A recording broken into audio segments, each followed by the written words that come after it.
अभी जामिया इब्न झारखंड में ज़ेरे तालीम है। अब्दुर्रहमान बिन मोहम्मद अफजल बसरपुरी को मैं दावत सुखन दे रहा हूँ कि आप तशरीफ लाएं और बहुत मुख्तसर अंदाज में हम सामीन को अपने से मुस्तफ़ीद फरमाएं। अब्दुर्रहमान बिन मोहम्मद अफजल बसरपुरी।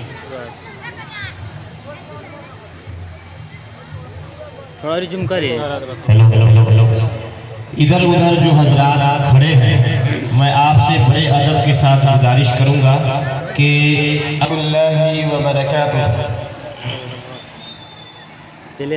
अल्हम्दुलिल्लाह रब्बिल आलमीन वल आक़िबतु लिल मुत्तक़ीन वस्सलातु वस्सलाम अला नबिय्यिना मुहम्मद व अला आलिहि व सहबिहि अजमईन, अम्मा बाद। फ़क़द क़ाल अल्लाहु तबारक व तआला फ़िल क़ुरआनिल मजीद, बिस्मिल्लाहिर रहमानिर रहीम, व लनब्लुवन्नकुम बिशैइन मिनल खौफ़ि वल जू'। आज बहुत खुशी और मुसर्रत की बात है कि इस इजलास में हमें कुछ बोलने की जरसात हासिल हुई। अपनी बातों को तूल न देते हुए अपनी मौजू की वजाहत करते हैं। आप तमाम लोगों से गुजारिश है, एक अपील है कि जहां कहीं भी हो आप लोग पंडाल में आकर बैठ जाएं, और माँ और बहनों से भी गुजारिश है कि आप लोग शांति बनाए रखें।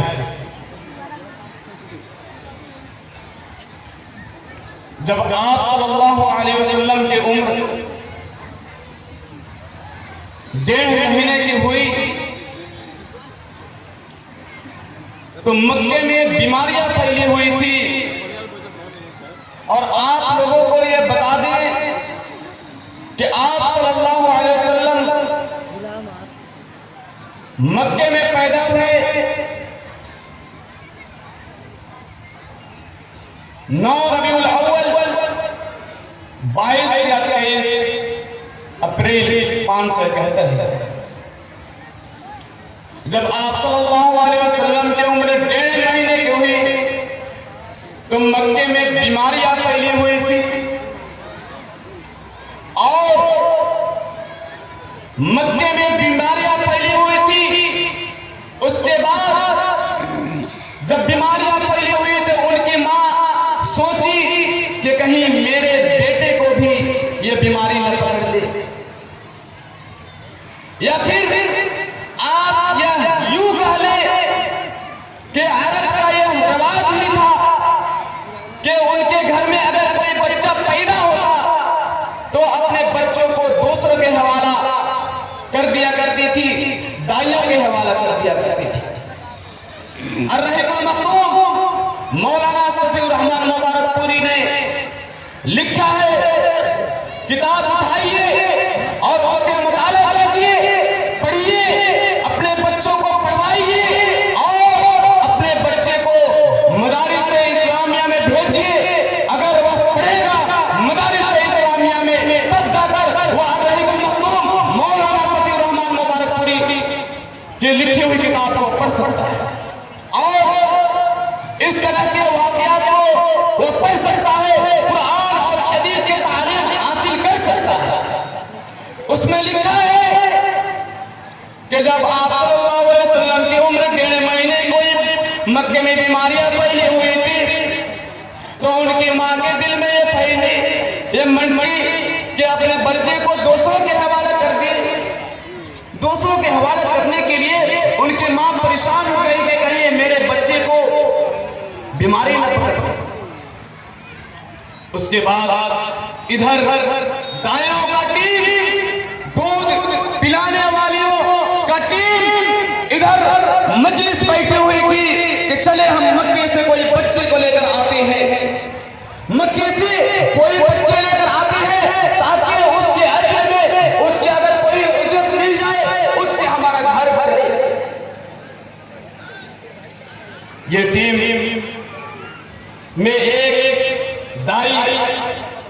जिसका नाम हलीमा, जो कि अबू ज़ुहैब की बेटी थी, उसमें शामिल थी। और मैं आप लोगों को बता दूं कि जिस घोड़ी पर वो अबू ज़ुहैब की बेटी हलीमा सवार थी, वो इतनी कमजोर थी कि उसकी ऊँटनी उसकी बोझ को नहीं उठा पाती। इतनी कमजोर थी कि वह ऊँटनी रास्ते में थक बैठ जाया करती थी। इतनी कमजोर थी कि वह ऊँटनी उनकी सहेलियों से पीछे रह जाया करती थी। उस टीम में जो अबू ज़ुहैब की बेटी हलीमा थी, वह भी बच्चों को लेने के लिए निकल पड़ी मदीने में। और उसके बाद जब ये रास्ते में ये सफर को शुरू करते हैं, रास्ते में उसकी घोड़ी थक कर बैठ जाया करती थी। उसकी घोड़ी जो थी थक कर बैठ जाती थी, उसकी सहेलियों की जो सवारी थी वो आगे बढ़ जाया करती थी। इसी तरह का मामला 1 मिनट देने ले लिए एक बाद हुआ। उनकी सहेली आगे बढ़ जाया करती थी और रुक जाया करती थी और कहती थी, चिल्लाती थी, चीखती थी, अरे अबू ज़ुहैब की बेटी, अरे हलीमा, तू कैसे मरी हुई ऊँटनी लेकर चली आई है? तेरी वजह से हमको भी रुकना पड़ रहा है। तू कैसे मरी हुई ऊँटनी लेकर चली आई है? वो उसको कसती थी, उसको बोलती थी, तू अच्छी क्यों नहीं ऊँटनी लेकर आई सवारी? सहेली ये टीम किसी तरह रोते पीटते मक्के में पहुंचती है। और लिखा है मौलाना सफीउर रहमान मुबारकपुरी ने अर्रहीकुल मखदूम में सफा नंबर 101 उठाइए और खोलिए। उसमें लिखा है कि अबू ज़ुहैब की बेटी जो दाई हलीमा थी, वो जाती है मक्के में, जाती है, जो कि ये पीछे पहुंचती है। उनसे पहले जो उनकी सहेली चली गई थी, उन लोगों को एक एक बच्चा मक्के में मिल जाएगा, एक एक बच्चा मिल जाता है और उनको लेकर जाने की तैयारी करती है, घर चलते हैं। उसके बाद जो कि लास्ट में पहुंचती है, आखिर में पहुंचती है, इसकी ऊँटनी की कमजोरी की वजह से आखिर में जब पहुंचती है, इसको कोई मक्के में बच्चा नहीं मिला। दाई हलीमा को कोई बच्चा न मिला,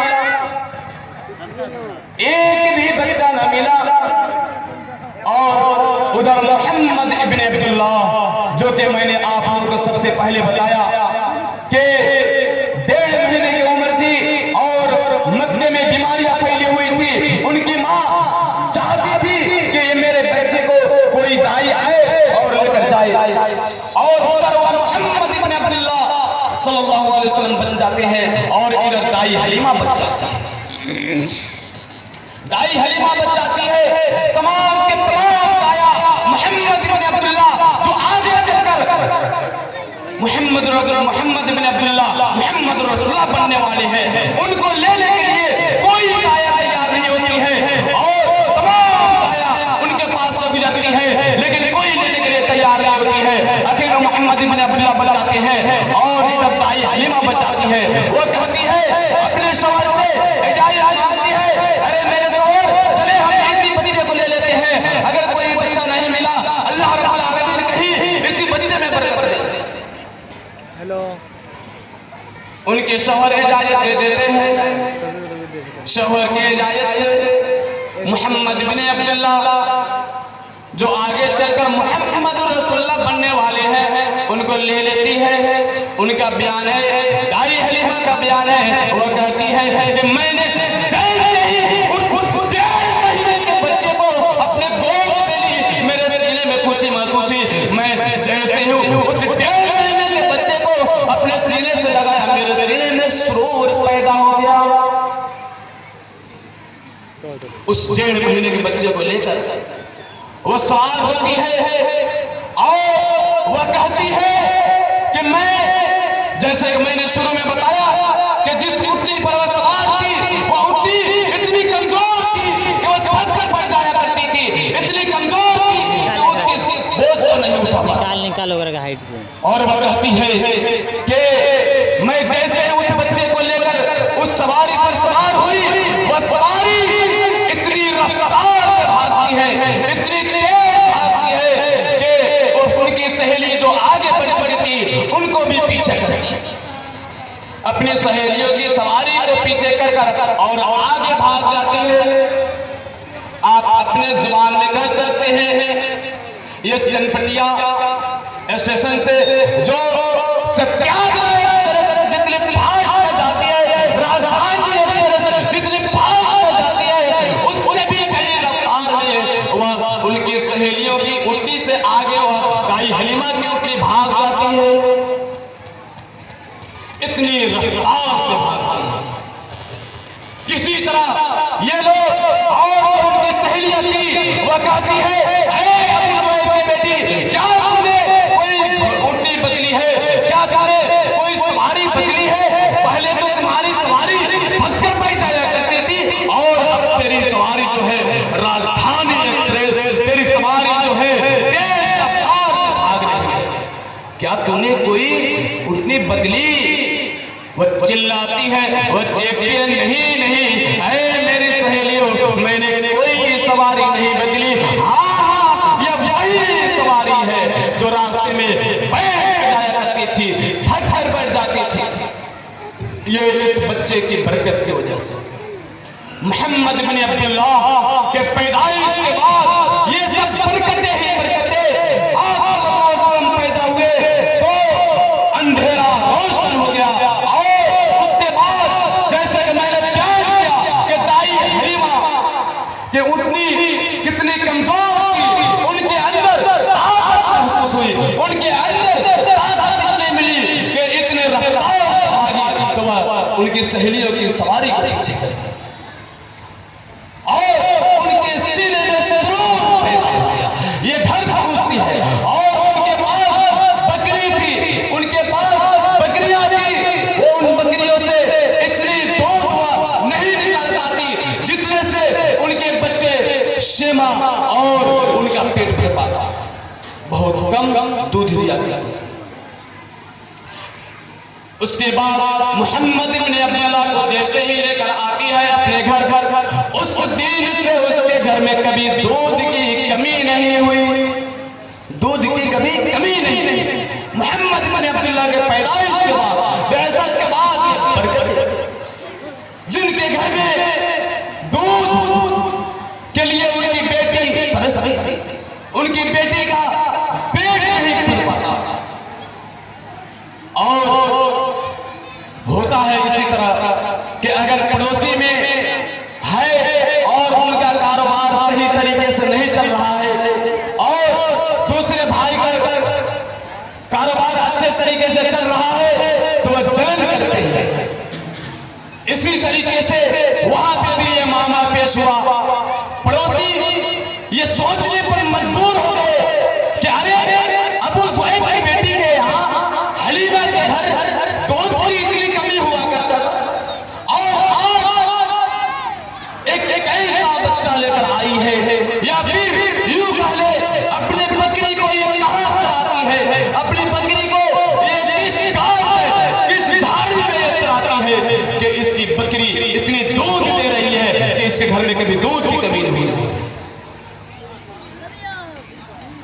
ये बरकतें, ये लोग अपने गुलाम को, अपने नौकर को भेजते हैं कि जाओ जाकर देखकर आओ कि हलीमा की बेटी जो उनकी बेटी बकरी कहाँ चराती है, किस झाड़ी में चराती है। हम भी अपने बकरे को अपने नौकरों से कहेंगे कि ले जाओ और उस गार में उस झाड़ी में चराओ ताकि मेरे घर में कभी दूध की कमी ना हो। और इधर तो अल्लाह रब्बुल आलमीन की कुदरत है। ये तो मोहम्मद बिन अब्दुल्लाह की बेसत के बाद ये बरकतें थी। ये कौन समझेगा? पालती है, पोसती है। उसके बाद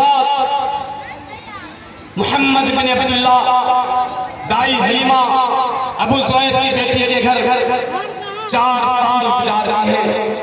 कुछ किताबों में 5 साल का भी जिक्र है और दूसरे और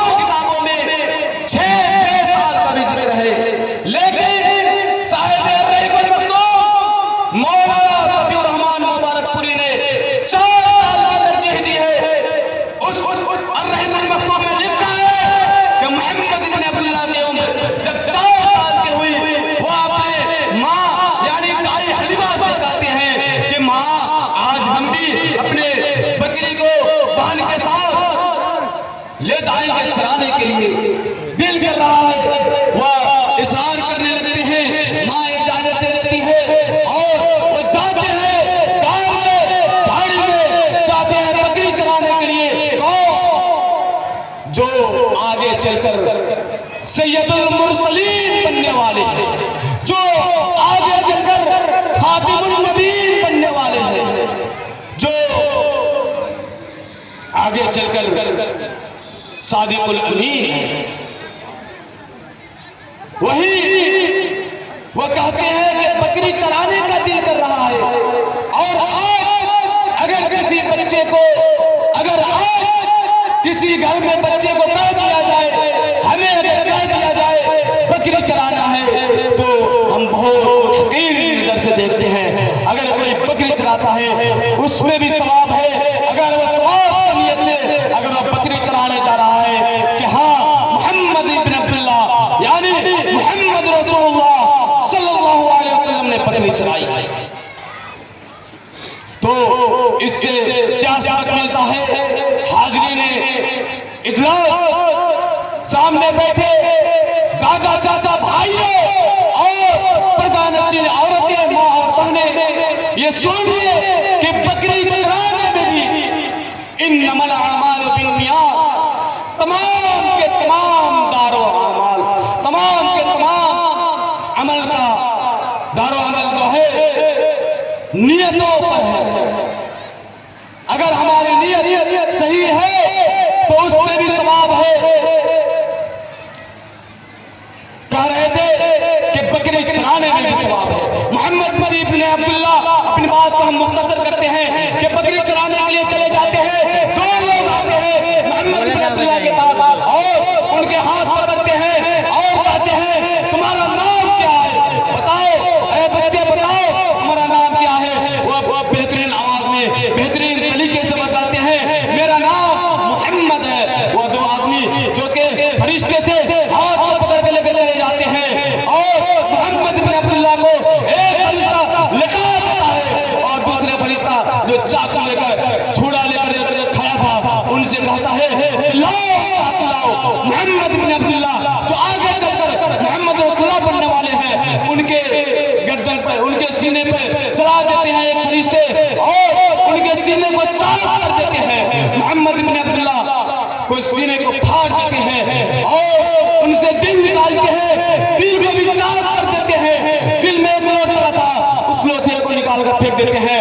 फिर उसके बाद जमजम के पानी से उस दिल को धोकर सीने में रख देते हैं और आग कर देते हैं, ऐसे हो जाते हैं। ये मंजर सब बच्चे देख रहे थे, उनकी बहन देख रही थी, चिल्लाती हुई, रोती हुई, चीखती हुई जाते हैं अपने माँ के पास, माँ बच्चे को कत्ल कर दिया गया, मोहम्मद को दिला, मोहम्मद कत्ल कर दिया गया, मोहम्मद को मार दिया गया।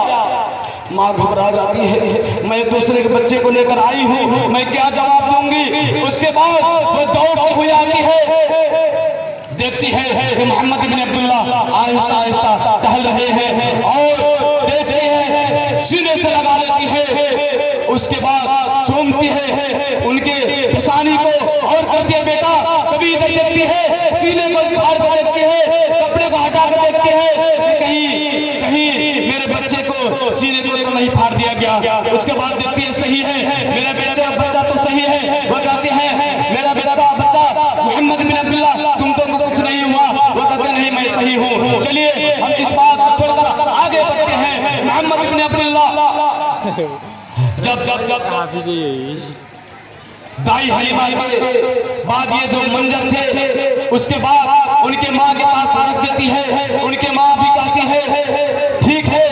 उसके बाद उनके माँ आमिना अब उनके ननिहाल ले जाती है, ननिहाल हो जाते हैं। मोहम्मद बिन अब्दुल्लाह कहते हैं मामा के घर जाना है, मामा के घर लेकर चली जाती है और एक बार आते हैं अपने मामा के घर। एक बार रहने के बाद वह उनकी माँ कहती है चलिए आप अपने घर चलते हैं, अपने दादा घर चलते हैं। रास्ते में जाती है और उस रास्ते में एक मकाम पड़ता है। इसी वाक़ये के बाद हम इंशाअल्लाह अपनी बातों को खत्म करेंगे। एक मकाम है, मकाम अब्वा, जिसमें मोहम्मद बिन अब्दुल्लाह के अब्बा का यानी अब्दुल्लाह का जो कब्र है, उसके बाद वह ले जाती है उस रास्ते से, कहती है बेटा मकाम अबू में पहुंचकर बेटा यही तुम्हारे अबू का कब्र है देखती है। मोहम्मद इब्न अब्दुल्ला देखकर रोने लगते हैं और मोहम्मद इब्न अब्दुल्ला जानते हैं कि ये इसमें जो आदमी है वह कभी अभी जो हाल फिलहाल ज्यादा होने वाला नहीं है। और रोने लगते हैं, आंसू बहाने लगते हैं। मोहम्मद इब्न अब्दुल्ला रोने लगते हैं। किसी तरह मां मनाती है, उसको घर ले जाती है। अभी घर ले जाने की कोशिश करती है, 20 कदम में आगे बढ़ती है। उसके बाद अपने शहर के कब्र के देखती है पीछे मुड़कर और दौड़ती हुई रोती हुई आती है। जैसे ही उसकी मां आमना गिरती है कब्र पर, उसके विरुद्ध तब से उनसे मर जाती है। कुल्लु नफ्सिन ज़ाइक़ातुल मौत, हर नफ्स को मौत का मजा चखना है। If there are any survival in this world, the faith of the messenger of Muhammad सल्लल्लाहु अलैहि वसल्लम वुड नॉट। अगर इस दुनिया में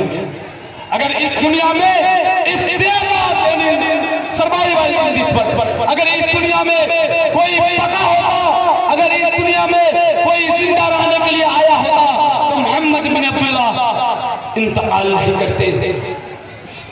बताइए, हमें भी मरना है, सबको मरना है, तो फिर हम किस बात पर गुरूर करते हैं, किस बात पर हम गुरूर करते हैं? हम नेक अमल क्यों नहीं करते हैं? हम सदका व खैरात जो भी है नमाज क्यों नहीं पढ़ते हैं? अकीमुस सलाह व आतुज़ ज़कात कुरान मजीद में खुलासा है। must always remember and never forget। इसीलिए मौत को हमेशा याद रखो, मौत को कभी नहीं भूलना है, मौत को हमेशा याद रखना है और याद नहीं रखना है, बल्कि उनके जो भी तरीके बताए गए हैं उस पर अमल करना है, नेक अमल करना है और बुरे कामों से बचना है। मेरे भाइयों, हाजिरीन मजलिस और माँ और बहनें जो भी सुन रही हैं, एक बार हम और बता दें कि सबको मरना है। इसीलिए हम अपनी जिंदगी में कोशिश ये करें कि सदका व खैरात जो भी जितना भी हो करें और जो ये इस्लाम के जो किले हैं, जो ये इस्लामिया जो है उनको आयत करने की कोशिश करें। और हमें मालूम है, हम तमाम लोगों को मालूम है, ये जो जलसा है मदरसा इमाम बुखारी में हो रहा है और हम अपने बच्चे को मदरसा में दाखिला कराए, तब जाकर ये जिस तरह आप लोग की जानकारी के लिए मैं एक बात बता देना मुनासिब समझता हूँ कि मैं अपने बारे में बोल रहा हूँ। मैं इस मदरसा में मदरसा इमाम बुखारी पुराना मदनी टोला में बजाना 7 साल, कितने साल? 7 साल हमने खुद पढ़ी है और अल्हम्दुलिल्लाह यहाँ से पढ़ने के बाद आगे की पढ़ाई का सिलसिला अभी तक अल्हम्दुलिल्लाह जारी है और आप लोग दुआ कीजिए, इंशाअल्लाह ताला और भी कामयाबी मिलेगी। इसी मदरसे की बदौलत मेरी पहली जो इब्तिदाई तालीम है यही मदरसा है। यही इसी मदरसे में हम अभी बच्चे थे, छोटे थे, 6-7 साल के बच्चे थे, तब हम इस मदरसे के 4 दीवारी में पढ़ा करते थे। और इन्हीं तमाम बातों के साथ अपनी बातों को ख़त्म करते हैं। ए बारे अल्लाह हम तमाम मुसलमानों को कहने सुनने से ज़्यादा अमल करने की तौफीक अता फरमाए, आमीन। ए बारे अल्लाह हम सबको नेक बना और बुरे कामों से बचाए, आमीन। व आखिर दअवाना अल्हम्दुलिल्लाहि रब्बिल आलमीन। वस्सलामु अलैकुम व रहमतुल्लाहि व बरकातुहू।